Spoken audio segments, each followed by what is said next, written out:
നമസ്കാരം. വീണ്ടും പുതിയ വീഡിയോയിലേക്ക് നിങ്ങളെ സ്വാഗതം ചെയ്യുകയാണ്. വയനാട് ദുരന്തവുമായി ബന്ധപ്പെട്ടുള്ള ഒരു റിപ്പോർട്ട് കേരള സർക്കാർ ഹൈക്കോടതിയിൽ സമർപ്പിച്ചു. ആ റിപ്പോർട്ട് പ്രകാരം വയനാട്ടിലുണ്ടായ നഷ്ടം 1200 കോടിയാണ്. അപ്പോൾ തന്നെ അവിടെ മരിച്ചവരുടെ കണക്ക് കൊടുത്തിരിക്കുന്നത് 231 പേര് മരിച്ചു എന്നുള്ളത്. ഈ റിപ്പോർട്ട് സ്വീകരിക്കുന്ന വേളയിൽ ഹൈക്കോടതി പരാമർശിച്ച ഒരു സ്റ്റേറ്റ്മെന്റ് എന്ന് പറയുന്നത് ഇത്തരത്തിലുള്ള ദുരന്തങ്ങൾ ഇനി ആവർത്തിക്കരുതെന്നുള്ളതാണ്. അതിനുള്ള മുൻകരുതലുകൾ സർക്കാർ എടുക്കണമെന്നുള്ളത്. തീർച്ചയായിട്ടും ഇത്തരത്തിലുള്ള സംഭവങ്ങൾ ഇനി ആവർത്തിക്കാതിരിക്കാൻ പ്രത്യേകം ശ്രദ്ധിക്കേണ്ടതായിട്ടുണ്ട്. അതിനുള്ള മുൻകരുതലുകൾ എന്തൊക്കെ ചെയ്യാമോ അതെല്ലാം ചെയ്യേണ്ടതായിട്ടുണ്ട്. 128 പേരെ ഇനിയും കണ്ടെത്താൻ കഴിഞ്ഞിട്ടില്ല.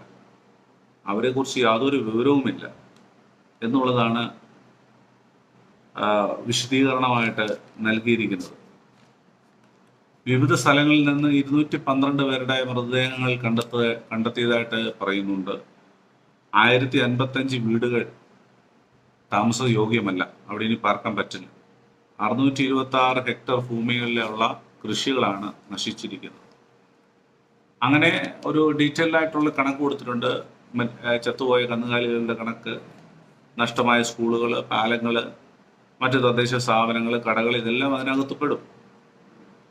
ഇതൊരു വലിയ ദുരന്തമാണ്. ഇതിനെ ഒരു ദേശീയ ദുരന്തമായി പ്രഖ്യാപിക്കണമെന്നുള്ളതാണ് കേരളത്തിൻ്റെ ആവശ്യം.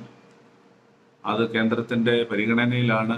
ചില ദിവസങ്ങൾക്ക് മുമ്പ് പ്രധാനമന്ത്രി നേരിട്ട് വന്ന സ്ഥിതിഗതികൾ വിലയിരുത്തി കടന്നുപോയല്ലോ.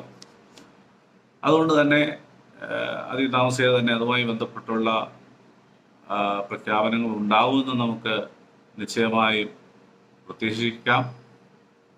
പക്ഷേ ഈ തരുണത്തിൽ ഒരു കാര്യം ഓർപ്പിക്കാനുള്ളത്, ഒരുപാട് നഷ്ടങ്ങൾ അവിടെ ഉണ്ടായിട്ടുണ്ട്. ഈ നഷ്ടങ്ങൾ തിരിച്ചു പിടിക്കണം. റീബിൽഡ് വയനാട് എന്നുള്ള ഒരു ആപ്തവാക്യം തന്നെ ഇതിനുവേണ്ടി രൂപപ്പെടുത്തിയിട്ടുണ്ട്. ഒരുപാട് പ്രസ്ഥാനങ്ങൾ, സാമുദായിക സംഘടനകൾ, സഭാ സംഘടനകൾ, രാഷ്ട്രീയ പ്രസ്ഥാനങ്ങളൊക്കെ, വ്യക്തികളുമൊക്കെ വാഗ്ദാനങ്ങളോ മുന്നോട്ട് വന്നിട്ടുണ്ട്. 100, 50 ഇങ്ങനെ വിവിധ സംഖ്യകളിലുള്ള വീടുകൾ നിർമ്മിച്ചു കൊടുക്കാമെന്ന്. അപ്പോൾ തന്നെ ഗൃഹോപകരണങ്ങൾ കൊടുക്കുന്ന പരിപാടികളുണ്ട്. അവിടെയുള്ള ജനത്തിൻ്റെ പുനരധിവാസത്തിന് ആവശ്യമായിട്ടുള്ള എല്ലാ പാക്കേജും സർക്കാർ തലത്തിലുള്ള ആവിഷ്കരണം നടക്കുന്നുണ്ട്. അവിടെ ഒരു ടൗൺഷിപ്പ് കൊണ്ടുവന്ന് ആ ഒരു മേഖലയിലേക്ക് എല്ലാവരെയും മാറ്റിപ്പാർപ്പിക്കുക, അവർക്ക് വാസയോഗ്യമായ മേഖലകൾ കണ്ടെത്തി കൊടുക്കുക എന്നുള്ളത് സർക്കാരിന് മുന്നിലുള്ള ഒരു വലിയ വെല്ലുവിളിയാണ്. അത് സർക്കാർ ഭൂമി കണ്ടെത്തി അവിടെ ഈ പറഞ്ഞ കാര്യങ്ങളൊക്കെ ചെയ്യേണ്ടതായിട്ടുണ്ട്. സന്നദ്ധ സംഘടനകളും മറ്റിതര പ്രസ്ഥാനങ്ങളും ഒക്കെ ശുഭപ്രതീക്ഷയോടെ ഈ കാര്യങ്ങൾ ചെയ്യാനായിട്ട് മുന്നോട്ട് വന്നിട്ടുണ്ട്. തീർച്ചയായിട്ടും അടുത്ത ചില മാസങ്ങൾ അതിന് വേണ്ടി വരും. ഇതെല്ലാം ഉയർന്നു വരുവാൻ വേണ്ടി, നഷ്ടങ്ങളെല്ലാം തിരിച്ചു പിടിക്കാനായിട്ട് അല്പസമയങ്ങൾ എടുക്കും. ഏതായാലും നമുക്ക് വളരെ പ്രതീക്ഷയോടെ ഈ കാര്യങ്ങൾ നോക്കിക്കാണാം. നിശ്ചയമായിട്ടും ഒരു പുതിയ വയനാട് എത്രയും വേഗം യാഥാർത്ഥ്യമാകട്ടെ. അതിന് നമ്മുടെ പ്രാർത്ഥനയും പിന്തുണയും സഹകരണങ്ങളും ആവശ്യമുണ്ട്. ആ നാടിനോട് നമുക്കും ചേർന്ന് നിൽക്കാം. കഴിയുന്ന എല്ലാ കാര്യങ്ങളും ചെയ്ത് വയനാടിനെ നമുക്ക് പുനർജീവിപ്പിക്കാം. നിങ്ങളുടെ എല്ലാവരുടെയും സഹകരണം ആ വിഷയത്തിലേക്ക് ഞാൻ ക്ഷണിക്കുകയാണ്. നന്ദി, നമസ്കാരം.